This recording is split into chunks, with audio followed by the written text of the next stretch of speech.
Krásne ránko, áno, týmto krokom si viete zabezpečiť túto úrokovú sadzbu, aj keby ste si vašu nehnuteľnosť, ktorú chcete kupovať, našli na jar, budete mať túto úrokovú sadzbu. Keby sa medzičasom úrok ešte dvihol, vás už sa to týkať nebude, takže naozaj je to veľmi dobrý krok. Vy si necháte schváliť hypotéku, odporúčam, nechajte si ju schváliť na najvyššiu možnú sumu, ktorú vy ste si ochotní vziať, alebo teda ten váš strop, za čo si chcem nájsť tú danú nehnuteľnosť, pretože schválená hypotéka vopred, oni vám ju znížia bez akéhokoľvek poplatku podľa už konkrétne nájdenej nehnuteľnosti.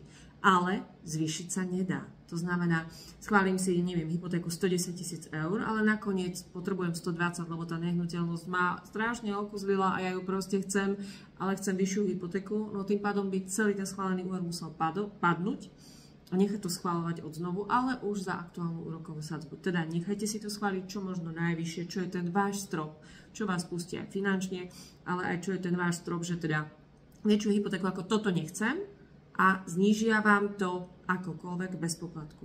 Zvýšiť už sa to potom nedá, muselo by nastať nové schválenie. Takto vopred nedokáže schváliť hypotéku každá banka, ale áno, sú banky, ktoré to takto schváliť vedia.